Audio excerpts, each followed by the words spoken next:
ak jàmm ci l'édition du soir ni ñu ko waxee sànq ak Pape Maguette Gueye Assane Gueye la ñuy àndal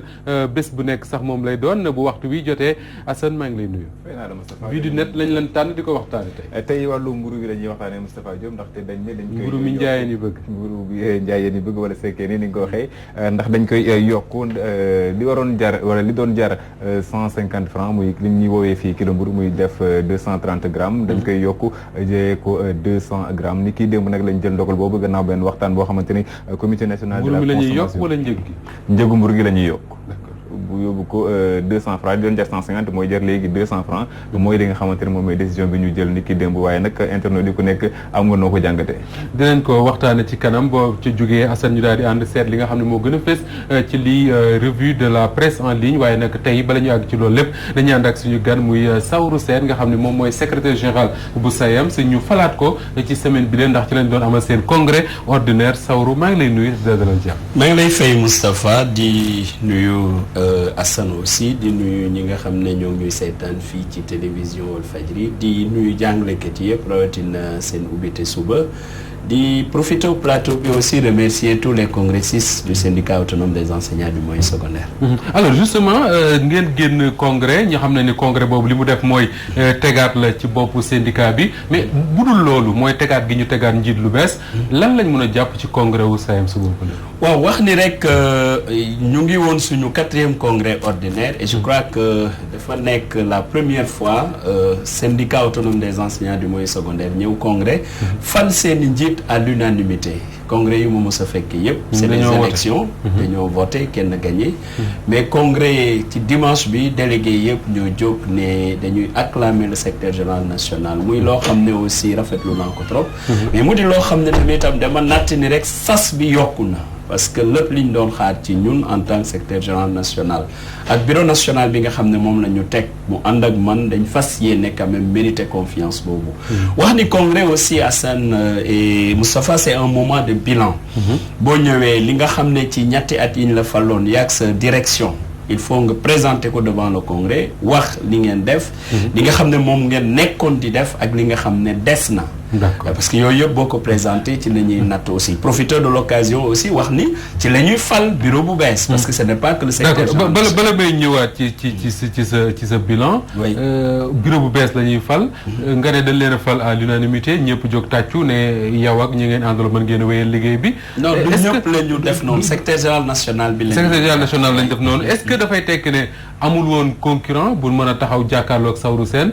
yaa fa sës wala bokk nu mu demee noonu. en tout cas dama jàpp ni d'abord syndicat autonome des enseignants du moyen secondaire ku xam nu mu bindoo xam ne d'abord c'est une organisation jeune mais c'est aussi une organisation formée de jeunes à partir de ce moment très souvent dañuy wax ni nous les jeunes nous n'avons pas froid aux yeux et donc bu dee congrès bi à l'occasion bu ñu paree les bilans def tous les travaux cérémonie officielle ak yëpp ba yegg si fi nga xam ne mooy renouvellement bureau national mais ñu teg la commission de contrôle mooy mi nga xam ne moom mooy def lépp alors commission de contrôle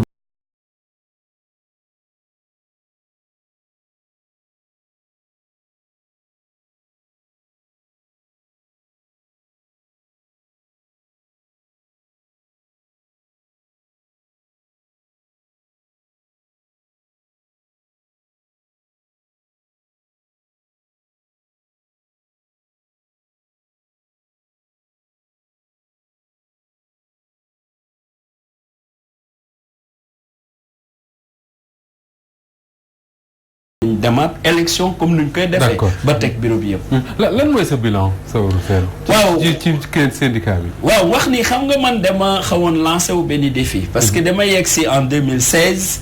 ma ne leen dama gëm ni doonte du xaalis rek mooy li nga xam ne mooy suñu préoccupation mais ci la parce que nag balaa nga ne naam ne fa ma ne dama bëggoon suma bilan en 2019 bu ñu toogee nit ñi dinañ mën a xool ci seen bulletin de salaire yi wax ni lii de secrétaire général sous secrétaire général Saourou Sène la ñu am dans le salaire. Et je crois aussi indemnité logement jàngalekat yi xeex nañu man ak samay naataango yeneen organisation syndicale ba ñu jëlee ko de 60 000 à 100 000 francs te du loolu sax moo nekk suñu mébét mooy système de rémunération des agents de l'État bi nga xam ne ñëpp d'accord nañ ni dafa nekk un système désarticulé mais système boobu ñu corriger ko loolu bokk na ci suñu mébét mais encore une fois de plus en dehors de cet aspect là mais bien sûr passerelle professionnelle yi dans le moyen secondaire dañ yàggoon di ci wax te kenn jëfewu ko mais tey jii c'est une réalité dans le système parce que non seulement les passerelles professionnelles concours bi def nañ ko te ñu ngi xaar encore chaque année ñu def concours boobu instant bi nii notifié nañ ko au niveau de la mébét bi nga tudd sànq xëy na défi la pour yéen syndicalistes yi jàngalekat yi mais du yéen kese parce que désarticulation système de rémunération bu fonction publique du yéen rek la concerné ay ati ngi nii ñu ciy wax solution amu ci lan nga yaakaar ne yéen moom ngeen mën a def pour que solution am ci loolu la gis nga système de rémunération bi biñ ciy wax jëluñu woon presque au sérieux parce que ñu bëri dañ jàppoon ni ñun dañuy wax rek mais état wu Sénégal bu mu jógee jël un cabinet indépendant muy le cabinet MGP Afrique cabinet boobu def l'étude def leen woon carrément que ñii lu ñu wax dëgg la te y a un rapport même de la Banque mondiale qui a confirmé cela et ensuite le chef de l'État président de la République Macky Sall mais moom jël na inspection générale de l'État mu def l'étude similaire mu woon ko la même chose ba tax na dama ko jàpp au mot moom le président parce que bi ñu toogee ak moom ci situation de crise bu amoon 2017-2018 mais moom moo taxaw mu ne au premier ministre monsieur le premier ministre mais les enseignants ont raison. On ne peut pas avoir un système de rémunération où les agents se regardent en chair de faïence, les uns accusant les autres d'être mal payés, d'être mieux payés. Il faut qu'on corrige cela. Et donc correctif yooyu moom la ñuy xaar ci moom te li nga xam ne yenn réew ñi amoon situation yooyu mais def nañ ko ba ñu corriger je crois que les réewu Sénégal war na mun def loolu pour que ñun ñu corriger. yaa ngi wax wàllu revendication mu am ay accords yoo xamante ni signé woon nañ ko dinañ ci dikkaat léegi waaye dañuy dikk des un peu ci ouverture yi enseignants yi daal dinañu tijji lundi bi nga xamante ne moom la ñu weesu élèves di ndongo yi ëllëg moom la ñu war a dem ci école yi est-ce que jàpp nga ni lépp yemb na ngir ñu am ouverture bu baax. bon xam nga lépp yembul pour dire vrai. tout à l'heure bi ñuy suivre la presse là le journal bi ñu doon xool léegi. woon nañu ne lépp yembul parce que gis nga le concept ubbi tey jàng tey. ni nga koy waxee moi je dis c'est juste un concept mobilisateur mais au moins. ce concept là a le mérite de nous rappeler. que noonu la war a demee. école bu ubbee ñëpp dañu war jàngi. c'est ça le principe mais. Il y a des réalités objectives qui font que loolu mënuñu ko respecter bi ci njëkk mooy. mais Sénégal bu dee am nañ juróom benn junni abri provisoire. sur le territoire national ay sàkket lañ ko defee. ay mbaar la. mais école yooyu xam nga taw bu leen fa fekkee mbaar de surtout fa. waaw élèves yooyu bu ñu demee ban classe la ñuy dugg. xaw ma ko mënuñu commencer. beneen aspect bi mooy même foo xam ne tabax nañ fa. mais da ngeen gis non seulement am na école yu bëri dans la banlieue de Dakar fii demal dans Thiaroye et Pikine nga gis ni ndox maa ngi foofu yëpp présent à partir de ce moment est-ce que élèves yi ñun dinañ bàyyi xale yi ñuy dem ci ndox yooyu beneen aspect bi mooy mais da ngay dugg ci école yoo xam ne ñax yaa ngi ne gëñ te loolu dañ ko waroon defar donc y a tout le dispositif en termes de nettoyage en termes de désinfection mais loolu buñ ko deful il va sans dire que école yooyu du commencer am na beneen aspect aussi aspect bi moo concerne les sortants des écoles de formation nga xam ne ñoom dañ leen war a affecté ci l'école yi amul jàngalekat mais ñooñu bu dee dañuy xaar bu mois de novembre pour door leen affecté mais xale yi dañuy xaar donc yooyu yëpp dafa tege sur la table wane ni mais ñu ubbi tey taxul ñu jàng tey responsabilité yi nag bëri na bi ci njëkk par rapport à la question des abris provisoires c'est l'État. Bon, c'est bon qu'on nous dise qu'on a un programme de 0 abri provisoire et pourvu que programme boobu ñu baral ko parce que de toute façon la situation est là et on ne peut pas avoir un État qui investit autant dans l'éducation 340 quelques milliards dans l'éducation pour le budget du ministère de l'éducation et qu'on continue encore à compter des abris provisoires l'autre aspect aussi les collectivités territoriales mais dañ ci am wàll parce que nag mais école u gox bi la d'abord école u communauté bi la et communauté bi am na maire bu ñu tànn mais maire boobu dafa war a rappeler wu y a une compétence transférée de sorte que balaa école di ubbi comme ñun ñëpp xam nañ ne octobre lay ubbi mais sa école u gox quand même fait mais Saourou yaa ngi laal fi nga xam ne foofu la problème bi amee moo di ne ñëpp xam nañ ne Sénégal école octobre day tijji. xanaa kay dañuy xool le kañ ci octobre. mais octobre dina tijji alors muy taw di taw mairie yi collectivités locales yi comme ni ñu koy waxee toog di xool écoles yi bañ ne kët ne jonn ñuy doog a wuti ay moto pompe ku nekk def sa publicité naan joxe naa ñaar joxe naa ñett. mais c'est dommage c'est ça qui fait que on fait que de la politique politicienne parce que l'école day ubbi octobre. ñëpp xam nañ ko. ñëpp xam nañ ko. kon boo xaaree ba lépp ni continuer jonn ngay indi ay cahiers ay livres ay motopompe. mais tu ne sers pas l'école au contraire tu fais du tape à l'œil. Et l'autre aspect aussi fi nga xam ne mënuma fa sax d'accord sax. mais dëkk yi nga xam ne day taw tout le temps muy le Cameroun muy le Gabon. toute la zone équatoriale. waaw xanaa ñooñu amuñu école. comment se fait-il que ñooñu voilà te ñu ngi jàng. alors ñun on n'a que 3 mois ou 4 mois de pluie. te loolu bu ñëwee rek faagaagal l'école yi mais loolu y a un problème. lan est-ce que le fait que école yi tijjiwoowuñ au même moment. ak le fait que tijjiwuñu tey jàngi tey est-ce que mën na am incidence ci année scolaire ak qualité li ñuy joxe mais bien sûr parce que quantum horaire bi. ñu ngi commencé déjà bu ñu tijjee rek le quantum horaire. bien sûr gis nga. école bu ubbee tey.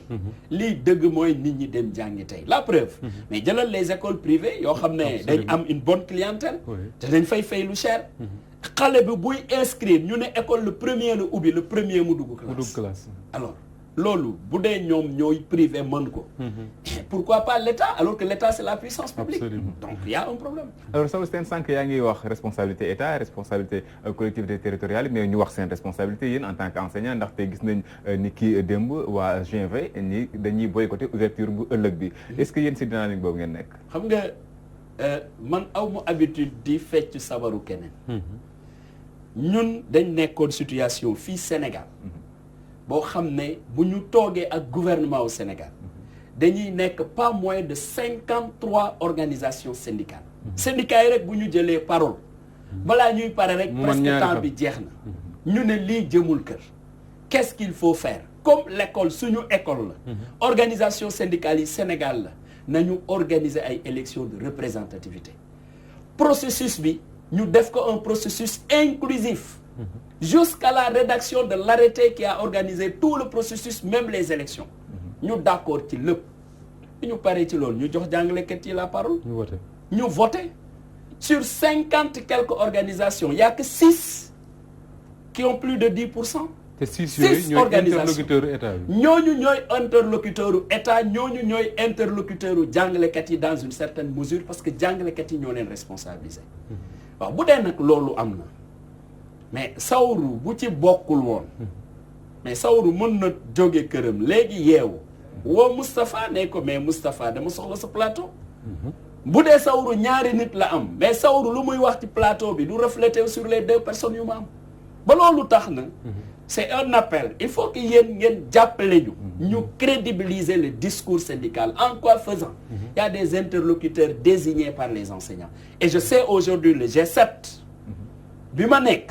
wax dëgg ñun woote wuñu pour que kenn boycotter la rentrée waxuñu ko parce que xam nga lu tax d'abord ñun dañ considérer que suñuy préoccupation yu ñu teg sur la table ñu dem officiellement ñu ubbi école ça ne nous empêche pas du tout que préoccupation yu ñu am ñu teg ko sur la table mais bu dee nag ku mu neex yeewu sa lal jóg ni voilà dañuy def lii wala mais est-ce que au-delà yaa ngi wax ne il faut que ñun ñu dimbali leen ci loolu mais est-ce que c'est pas le terrain en fait moom mooy définir la réalité du milieu syndical c'est-à-dire je veux dire su fekkee ne Saourou dafa woote ne dañuy boycotter la rentrée ñu ñëw la rentrée kenn sentirul boycott fenn le terrain a réglé le problème. mais Moustapha xam nga man bëgguma nga boole ma ak samay copains parce que nous tous on est des copains on est tous frères on partage le même champ et nous défendons les enseignants. Absolument. Mais je veux préciser. gis nga grève bi bu mu tàngee 2017 2018. ak marche yu métti. ak marche. grève très réussie. mais bi ñu demee ñun G7. ba wax ne dañuy suspendre mot d'ordre bi. mais amoon nañu wax ni non duñu suspendre dañuy continuer est-ce que continuer woon nañu personne n'a continué le mot d'ordre personne. Et j'avais dit que G7 bu arrêter la lutte s'arrête parce que loolu aussi moom la jàngalekat yi joxe dans leur vote tey bu ñu waxee G7 bu waxoon dañuy boycotter la rentrée vous allez dans les écoles vous ne trouvez personne. Est-ce que le ça vote... aussi c'est une réalité. Est-ce que le vote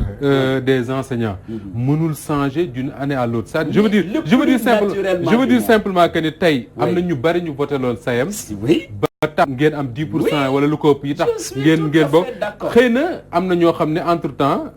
jóge nañ SAEM su dem voté xam nga te tey bu ñu defoon élection beneen réalité mooy génn. xam nga Moustapha moi je veux rester très réaliste et très objectif et très démocratique très républicain. élection nga gagné ko léegi nit ñi ñu ngi la teg seen i gët looy liggéey xam nañ ko loo liggéeyul xam nañ ko te li ngay liggéey du ci wax yi rek lay feeñ mais ci jëf ji aussi.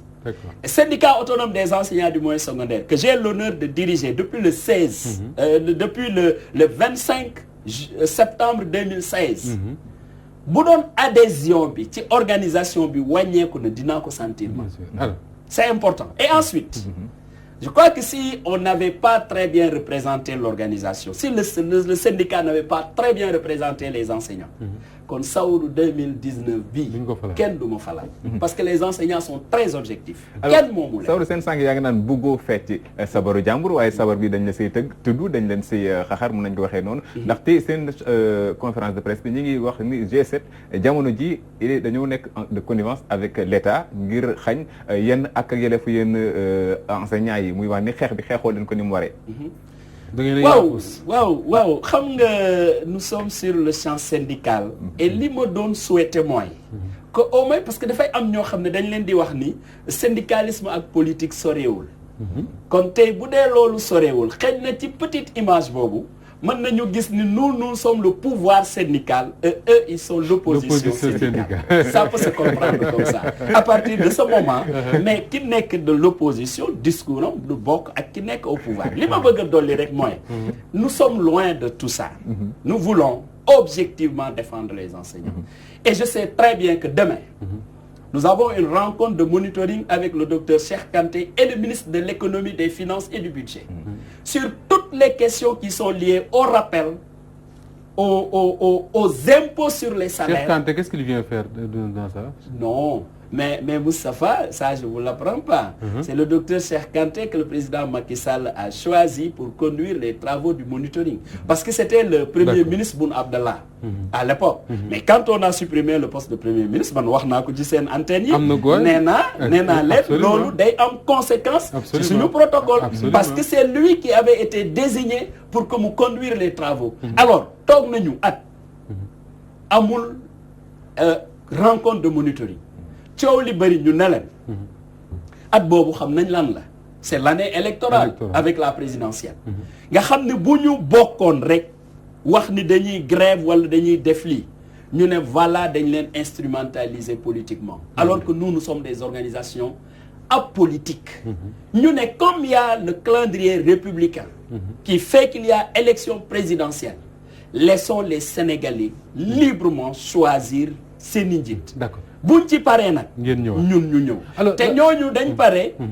dugaat ci yeneen domaine wane na ngeen xaar ñu pare mettre en place le gouvernement ñu xaar parce que nag gouvernement bu amoo interlocuteur ñu pare ñu ne non il y a un changement institutionnel le premier ministre va quitter et il quitte je dis attention il y a une conséquence sur nos accords ba moment bu ñu nommer le docteur Cheikh Kanté alors rencontré nañ ko mu def prise de contact ñu ñëwaat sur l'ensemble de ces points là et il dit que lui démarche bu mu bëggee indi mooy il met les ministres devant leurs responsabilités suba rencontre bi ñu am toutes les questions qui relèvent du ministère des finances moom mooy toog ñun ñu toog mu wax ñu sur chaque préoccupation. sauf que moom après du am benn moyen pour influencer le ministre parce que li premier ministre nekkee woon kilifa wu ministre moom nekkee wu ko. mais moom au moins. parce que dama yaakaar rek. loolu am na yoo xam ne du sama domaine. seeni domaine la ñoom. mais dama yaakaar le chef de l'État Macky Sall bu jëlee kenn ne ko yow yaay def le monitoring. kooku daf koy rendre compte régulièrement. lu mu jëlee ci ministre. procès verbal bi je crois daf koy jox d'autant plus que le président je crois que def nii dafay supprimer poste premier ministre pour gën a jege les administrés à partir de ce moment ñun suñu devoir mooy ñu wax te ma terminer foofu Moustapha gis nga wax ji mënuñu continuer dëkk ci wax ji ay jëf la ñuy xaar. justement lan moo des. c'est ci important jëf yi accord février 2014 lan moo des lu ñu war a jëf pour que ñëpp dellu ci école xam nga yéen da ngeen may retourner toujours dans le discours du G20. moi je n'ai pas parlé d'accord de 2014. moi je parle du protocole d'accord de 2018. d'accord le protocole d'accord de 2018. protocole boobu. voilà gis naa ni question indemnité logement bi. état bi respecté na ko. mu ngi joxe donte. dafa joxe ci benn loxo jëlaat ci beneen loxo. loolu moo tax demain dinañ ko discuter avec le ministre des finances sur la question des impôts sur les salaires et les lapins. beneen aspect bi mooy. je sais très bien que le concours des passerelles depuis avril lañ leen notifier les quotas. xamuñu woon pourquoi ñuy xaar te organiser wuñ le concours. je sais aussi que sur la mise en position des stages buñ ko defee li ñu retenir ak ñoom ak atelier bi defee wuñ ko nuñ ko waxee woon ba tax na quand même le ministre nee na dañuy reprendre la commission te toutes les disciplines seront là-dedans. Ce matin seulement j'ai échangé et avec la FASTEF et avec le directeur de la formation pour que ñu wax ñu fan lañ ci tollu. J'ai les réponses. Je sais aussi que pour le corps des PCMG en EPS le projet de décret jóge na fonction publique yóbbu nañ ko ministère des sports pour que quand même bu ñu defee les amendements ñu mën ko signer instituer le corps des PCMG mooy les profs de PS boobu je crois que ñooñu sonn nañ trop mais ñooñu non seulement dañoo sonn te dañ leen sonnal dañ leen tooñ ñooñu et la question du reversement donc maintenant sur les lenteurs administratives dañ ciy wax gis nga lenteurs yi ñu ngi def opération coup de poing def guichet unique même institutionnalisé mais dama ni du loolu mooy régler le problème les lenteurs administratives pour un pays moderne c'est de disposer d'un système de dématérialisation il faudrait que gis nga paperasse là yi jóge Fouta di jóge Kayor di jóge ailleurs il faudrait que la technique et la technologie puissent être mises au service d'une administration moderne gis nga tant que loolu defuñu ko dañuy nekk ci lenteurs yi yi nag sonal nañu ñëpp rawatina la question de la validation. Saourou Sène njiital SAEMS moom mooy suñu gan tey ci l'édition du soir léegi-léegi dañuy ànd ak Assane Gueye ci Vue du Net.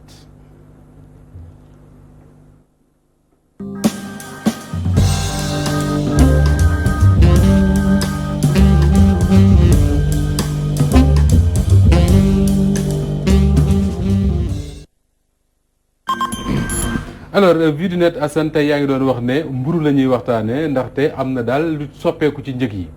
noonu la demee Moustapha mu xëyee ba léegi sekkeen yaa ngi may woo ndaxte information bi dafa daw ni ki depuis démb ba tey ñu ne lii di mburu bi doon jar 150 francs moom la ñuy yokk njëg bi yóbbu ko 200 francs démb nag la ñu jël ndogal bi dafa bari 50 francs lañ ci yokk muy 250 est-ce que dañuy yokk poids wu mburu bi 230 grammes est-ce que yokkuñu poids wu mburu bi moo tax ñu yokk njëg gi en même temps alors parce que Moustapha boo xoolee lii li ko waral moom mooy grève boulangerie boulanger yi yàggul ndaxte 2 mois lay def je pense ñëwoon nañ sax ci plateau bi daan wax ne ni ñu yokkee farine bi moom moo ëpp jéggi dayo te day reflété wu li nga xam ne mooy bénéfice yi ñuy am ba dootuñu mën a fay ñi nga xam ne ñoom la ñu mën a fay ba tax toogoon nañ ak mburu bañ teg benn comité boo xamante ni noonu la ñuy waxtaanee ngir xool nan la ñuy def ba méngale mburu bi ak njëg bi ba ñoom ñëpp ñu ku nekk daal si mën a gis sa bopp waaye nag yokk bi yaakaar naan moom lañ ni moom moo ëpp si ñi nga xam ñoom ñooy consommateur yi ndaxte 50 francs lañ yokk si benn baguette boobu buy baguette 230 grammes bi comité national de la consommation ñoom ñoo ko xamle ni kii démb muy loo xamante ni nag internautes yi jàngat nañ ko bu baax information la boo xamante ni bëri na ay commentaire ñu daal di si dem tàmbali ko ak Fana Cissé moom moo njëkk a commenté ne xëy yeewu ñu ne la comité national de la consommation validé na ni kii démb yokkuk baguette mburu bi nga xamante ni 230 grammes lay def daal di koy jaay léegi si diwaanu Dakaru ndaxte ci région bu Dakar parce que la région yi ku ci nekk di nga mën a fixer sa prix parce que dañ fa installer ay comité donc région de Dakar dañ ko fi jaayee 200 ce qui veut dire que ni day gën a cher dans les régions parce que transport beeg yooyu dañuy feeñ looloo si xaw a gën a doy waar moom nag li ko jaaxal moom mooy yeneen régions yi d'abord naka la ñuy def ak naka lañ koy jaayee muy laaj bi mu njëkk a laaj ñaareel laaj bi di Momar Ndao moom lan mooy njariñam ci biir réew ndaxte ba coow li amee ba léegi déggaguñ ko si te ñu bàyyi Momar Ndao bu ñu xalaatee mu défendre seen Assane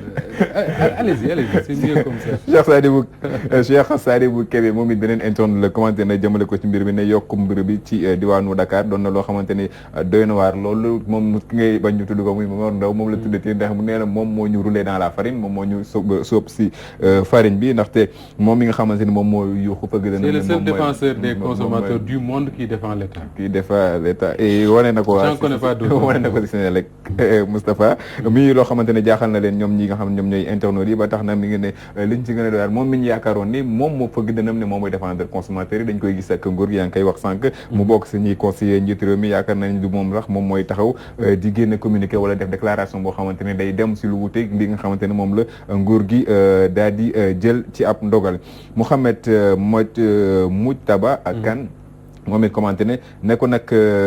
du ay kàddu sax jéem a défendre kenn waaye askan wi seen jëm bopp ñoom ñoo war a jël lépp seen loxoy bopp ndaxte saa su ne mobilisation dañ koy wootee muy si wàllu yu bëri askan wi duñu jóg duñu jàppale ñi nga xamante ñoom ñooy taxaw di défendre ñii di askan bi buñu demee nag ba coow am ba jafe-jafe am ñuy jëkkati ay kàddu di daal si kaw ñooñu alors que ñoom joxuñ leen doole bi ñu war a am muy mbir boo xamante mobilisation defe naa politiciens sax lot na ci ñoom sawru rek ñoo ko dese léegi ñoom rek ñoo mën a réussir mobilisation ko ñoom ak weesoo ñoom ak étudiants yi moom dina xaw a doy waar nga am ko fii si Sénégal ñu daal di lire commentaire u Cheikh Sadibou Kébé ne ko fi mu nekk nii nag Mouhamadou Modou Kane ne ko li am moom mooy citoyen yi si le dikkaat sax ni ñoom ñoo war a daal di jël les devants daal di takku ba dëgër xam ne lépp luy xew métit bi si ñoom lay dellu ndaxte métit boobu tamit bu amee ñoom ñoo ko mën a xeexal seen bopp waaye mënuñ toog di xaar muy nguur gi wala ñu xaar keneen koo xamante ne moom moo nekk ci biti ngir daal di leen koy fajal askan wi bu ñu delloo ginnaaw daal di bàyyi seen loxo si seen i xeex lu ñëw seen kaw lay dal te ñoom ñoo koy yëg.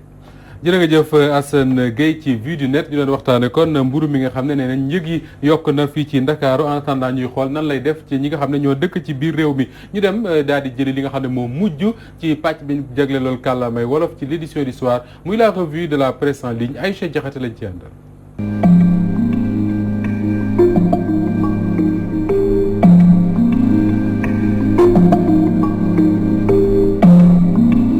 ëttu yéenekaay denduk Afrique yi dañu koy door rek sunu réew ak loo Seneweb xëyee di gannaaw faatub secrétaire général bu parti socialiste di Ousmane Tanor Dieng niki fukki fan ak juróom ci weeru juillet ca diwaanu France jamono ji nag faaw parti socialiste mën a tourner page boobu la jublu ci liggéey gi ñu nemmeeku woon ne ëpp na ñaari weer parti bi tegoon nañu lépp ci suuf ngir rek daal di mën a fàttaliku ki nga xam ne moo di Ousmane Tanor Dieng waaye lu ko weesu nag faaw ñu jubluwaat ci liggéey bi tax nag secrétariat exécutif national bi dina fas yéene daje niki ci alxames gi yem ak ñetti fan ci weerub octobre ngir daal di waxtaanee secrétariat exécutif national bi kaddu yi la nag ñu ngi ko jëlee ci Cheikh Gueye mi nekk secrétaire permanent bu parti socialiste. gannaaw ba ñu jeexalee seen liggéey ñoom comité national bu consommation yi daal di nañoo nag taxawal njëgub farine gi Netali.com mi ñu daal di njukkali bile xibaar di xamle ni gannaaw bi ñu sekk ak waxtaan ak directeur bu commerce intérieur ñuy xamle ni daal nañoo teg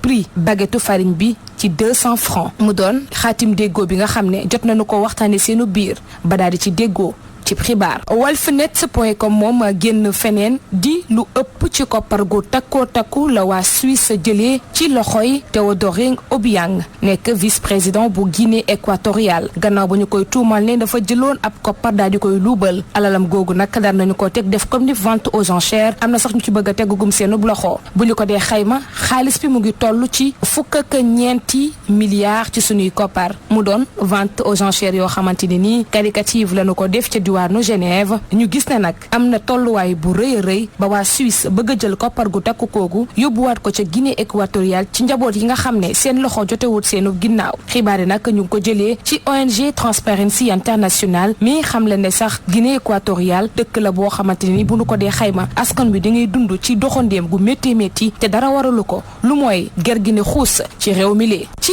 wàllam Jeune Afrique daal di xëy nag fësal ci gouvernement congolais bi nga xam ne daal dinaa tëral projet de loi bi ñeel financement ati 2020 ci réunion wu conseil des ministres lañu ko xamle ni ki àjjuma yi mook ñaar fukki fan ak juróom-ñaar ci weeru septembre waaye chiffres yi nga xam ne toll na ci $2 milliards budget boobule méngoowul ak diggéey njiitu réew mi di Félix Tshisekedi loolee nag la waa parlementaire bi daal di xamle gannaaw bi ñu defee ab plénière ci bile wàll majorité bi nag ak opposition bi ñoom itamit di koy méttitlu.